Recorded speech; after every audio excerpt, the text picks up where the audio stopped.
5 things Final Fantasy 14 does better than WoW. Okay, so I have played WoW a very long time ago. I haven't played since like 2022. No, 2021. 2021 is when I last played WoW. So it's been a while, but I used to play quite a lot. So yeah, I wanted to watch this video and see. Hey everyone, and welcome back on into another video. Today I want to compare the top 5 things that I prefer or think that Final Fantasy XIV does better than World of Warcraft so far. Now the reason I'm comparing these two MMOs is because World of Warcraft is a game I've been heavily invested in for the last 20 years and something that I've streamed as my main game for the last 6 or 7 years. So it's what I know. If I was someone like Preach, who's got his fingers in so many different MMO pies, then I would probably be making comparisons to other MMOs as well, such as Guild Wars 2, RuneScape, Elder Scrolls Online. Eventually, if I do try and pick up Guild Wars 2, which does look like fun, then maybe I'll have the little crossover comparisons. But for now, it's just going to be comparing these two games. Yeah. This video caught my attention. The first thing that really hit me when I found out more information about Final Fantasy XIV is the fact that you can play all of the jobs and classes on one character. Yeah, it's my favorite thing. The professions or the crafting on one character. You don't need infinite alts. You don't need to make 5 feral druids just to try and get that trinket from the raid just to end up on the bench anyway.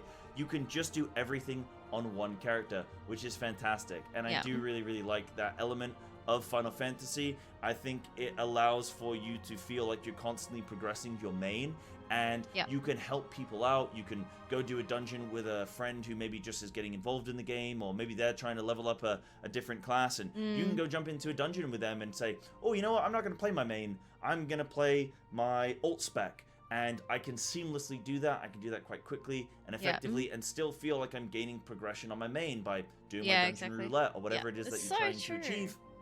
And I think that's fantastic. When you do go and play World of Warcraft and say you're a big time feral druid and you really want to play some enhancement shaman, but that entails you having to completely re-level a new character and having to gear up a separate character with all the gearing systems that WoW has, and hope that you get lucky on raid clears and your vault and all that kind of stuff. It just makes it quite seamless to only have to play one character at a time, especially when it comes to all the professions as well. That is a thing of beauty. So I love that about Final Fantasy. Amen. The next big thing for me is the social element and the community element surrounding Final Fantasy.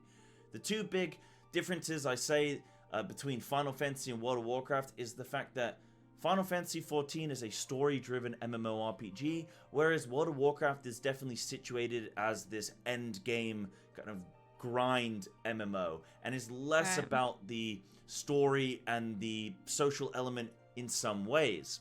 So Final Fantasy, you're very much encouraged to be very welcoming to new players and to want to make friends with people and to be very supportive, and that's the kind of the energy that the community has fostered and definitely displays to newcomers, not just streamers, but everyone alike. And the thing that really helps assist that is the fact that you have the Sprout system. The way that the Sprout system works is that every single player that is new to the game, I think for the first 3 months or 6 months or however long that they play the game, they have a little leaf above their head, a little sprout, which says to everyone else in the game, hey, I'm new. I don't know what I'm doing yet. And it's kind of like in real life when they play somebody has a learning plate or a just pass plate on their car, and you know not to get too close to them, give them their distance, they might brake suddenly, you might drive past them and they might be crying in the front seat. This is a nice system to have to say to everyone else, hey, this person genuinely is new, they're genuinely unsure of themselves. So go easy on them. Look, so many times I've come across sprouts that aren't new and they're old scouts. Especially doing trials, and it's like, oh, I can't wait for you to see this bit in the cutscene, and they're like, yeah, this is my ult. And it's like, oh, okay.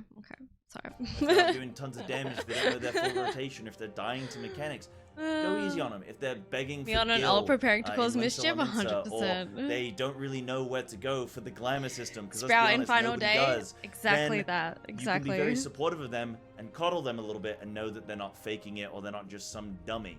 So that's a really nice system. In WoW, they've recently just... I'm sorry, they can definitely fake it. It's happened. Added in kind of like a mentor type system as well, which can be very helpful to people. Mentor systems. It's not quite as simplistic as just giving somebody an icon of just saying, hey, I am new, which I think is quite nice to have because you can just immediately see that somebody is fresh to the game. So that community, that social aspect gets encouraged by all of these little things. As well as with that, I love the fact that adventure plates exist. Yes. Adventure plates is a really fun element of like a social culture in Final Fantasy XIV. For anyone who doesn't know what they are, it's a customizable profile, basically. It's kind of like a cool pose. Having a little MSN profile or something like that. You get a little title and you can put a little bio in there and you can customize what your profile picture looks like. And a lot of them are really funny, shall we say. Some of them might even get you banned. But it can be fun going around cities and interacting with people and immediately going, right, what's your adventure plate? Damn. Are you a creature? Or are you a real, normal, functioning member of society? So I really love that element as well. Now, recently, I went to my first house party in Final Fantasy XIV. Yeah. This is something that I think Final Fantasy absolutely excels at, which is the housing system. Something that we don't even have in World of Warcraft. So I can't really compare it to other MMOs out there. Isn't that crazy to think that WoW doesn't have and housing? Potentially might even do it better. I think Final Fantasy has a great housing system. Yes, okay, I know there's... Do we know why, like, WoW doesn't have a housing system?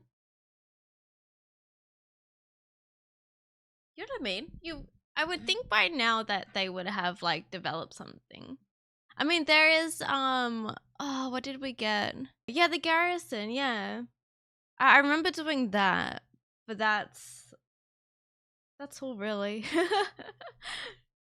Yeah, I don't know. Something to kind of think about. Why isn't there housing in World of Warcraft?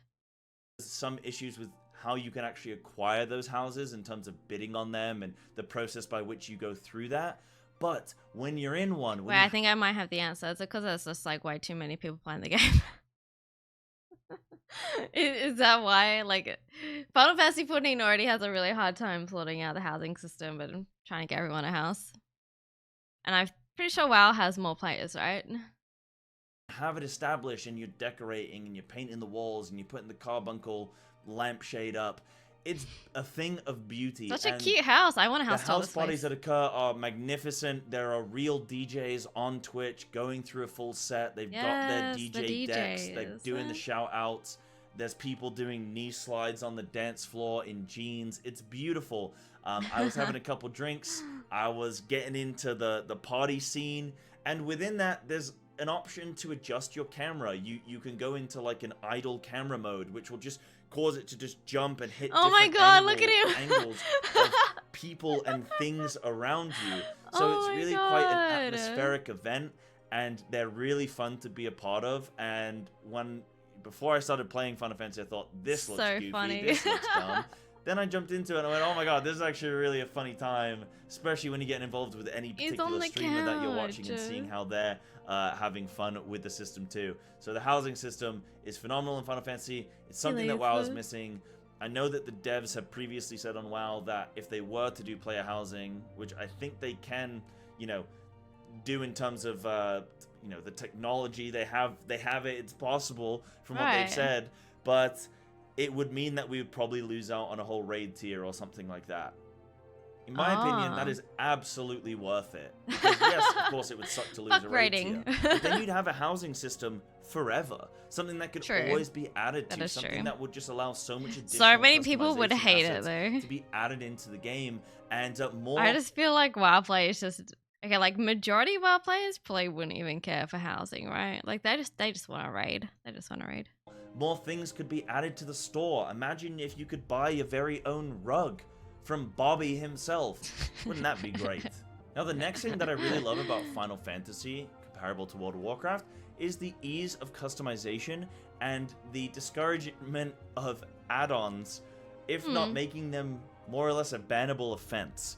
So, Final Fantasy has a great ease of customization built into the game. You go onto the menu section and there is just a HUD layout tool right there for you where you can customize everything flawlessly. Beautiful. It's a really effective tool. It's very straightforward and it's fantastic. In World of Warcraft, for the longest time, we haven't had that. We did just get it recently added in Dragonflight, but it is still going through iteration. Oh wow, yeah, I haven't seen this. Added to it as far as I can remember. So the thing I like about that with Final Fantasy is I've come Interesting. in to start playing the game and I've immediately started adjusting things. Whereas with World of Warcraft, I've got so accustomed To to the playing the game default. with the default UI for the longest time because I didn't want to mess around with LVUI and all these external add-ons. Yeah. That now I'm kind of locked into default UI with WoW. I just can't help it. I can't change it at this point. So I do a lot of default gaming. I feel like I'm like that with Final Because it's Fantasy built in just with because I Final was too Fantasy, scared I of think a lot more the people HUD are probably layout. accustomed to moving things around. But it's such Now, a this cool kind option. of leads me into, you know, a bigger discussion surrounding add-ons. Yes, there are add-ons in Final Fantasy, and yes, you can get, like, yes, you can use them, but you can't use them to the same extent that you can in World of Warcraft. Yeah. So if the devs do catch you using, you know, malicious add-ons or using go things to like jail. DPS meters and going around and Behind giving bars. people a hard time, bullying people because they didn't do enough damage and you did more damage than they did and whatnot, then you can get banned for that. Now, there are a lot of people that have things like DPS meters or speech bubbles or shaders, which actually affect the, you know, the look I want and feel speech of the bubbles game to itself. just be okay. People do like, use come on. these things, I want but as speech long bubbles. as you don't go around bragging about them or showing them off, you can't really get banned for them. So that's one of those where it's, you know, a little bit swept up under the rug a little bit. But what it means is that people can't really just extensively use add-ons and create an experience that's different from a new player's perspective to a veteran's perspective. If you go and play World of Warcraft and you've only been playing it for a few weeks or months, you're not going to be aware of all of these add-ons necessarily, whereas somebody who's been a veteran player for a very long time is going to have probably 20, 30, 40, 50 add-ons that they're using, including weak auras, to help them with combat and fights and customization and ease of access into the game. I used to use a ton of add-ons when I played WoW. A lot of things at times. I used to think it was fun just to like find new add-ons to like add into the game. I was like, oh yeah, I want to try this one. I want to try this one. Like it was just a whole nother part of the game, you know? So it's kind of crazy to go from like a game where it's like so accepted to like just adding on stuff to the game to like playing an MMO where it's just frowned upon completely, you know? It's kind of crazy. New player is not going to necessarily have these tools and might find it more difficult to, you know, ramp up their game knowledge and expertise and get into more difficult content as time goes by. So that's something that I do like about Final Fantasy. We've even seen recently in World of Warcraft a radar overlay add-on in a fight like Echo of Neltharion, which very, very much got trivialized to a degree because of the ability of add-ons to just immediately give players positions of where to stand without having any element of thought or coordination or independent kind of reliance. People just get an add-on, they plug it in, they look at where the add-on tells them to go, and then they go and stand there. So I think that a lesser reliance on add-ons for World of Warcraft would make it easier for new players to jump into the game and be on a more level playing field. But also, it would mean that, you know, there's not this arms race between the WoW devs and WeakAura developers in terms of who can just break the other one first. Now, I'm not saying World of Warcraft shouldn't have any add-ons at all. Of course not. WoW is, you know, fantastic with add-ons, and there's a lot of great add-ons that are really, really good for the game. It's just over the top I'm just sometimes. saying I quite like jumping into Final Fantasy and not needing to go and get a bunch of stuff to feel like I can play the game. I can just jump straight in. The last thing that I think Final Fantasy does really great in comparison to World of Warcraft is longevity and continuation of content from previous expansions, making them basically timeless. I think this is something that Final Fantasy does great with the form of roulettes, and again, the way that it works with all of your classes and jobs and crafting and everything being on one character, meaning you can easily jump into old content, help a friend, do a roulette, and I think that's why I really still like gain things from it. Be encouraged to do these things because you're still progressing. It's like my favorite thing to do. It's just a fantastic thing, and it means that new players and people that are maybe progressing, say through like Stormblood, are still going to be interacting with people that are playing Endwalker and current expansion things, which means you get a nice little social weaving, a nice little social interaction that wouldn't otherwise happen, and it kind of brings the whole game together. It makes it feel like it's one big complete circle rather than just this continual line, and you have new players over here and you have veteran players over there, and that's it. They stay in their separate corners. I think this is really great. And what it also means is that when a developer designs something, they're going to put a lot of time and effort into it and know that it's going to be continued and iterated on into the future, which is great. I think this is really important for an MMO, and it's something that I wish WoW did more of. I've even suggested World of Warcraft could have an LFG system where you have a weekly or even a daily kind of group of things, a group of activities to do. So things like a daily island expedition, a daily Torghast boss rush, a daily dungeon, a daily like raids from, you know, WoW's history or something like that, where you're constantly encouraged to a daily dragon riding event as well, something like that, where you're encouraged to go and do content of old that some players might have either never experienced or might want to experience, and you have to go through all these awkward quests and kind of unlock processes in order to access this content. Like if you've never done an island expedition and you're new to World of Warcraft and Dragonflight, you don't know where to go and get island expeditions unlocked. But they're a great piece of content with a lot of great transmog and mounts and collectibles to gain, and you just don't know where to get that in WoW if you don't already have it unlocked. And there's no real encouragement to go and do that with other people.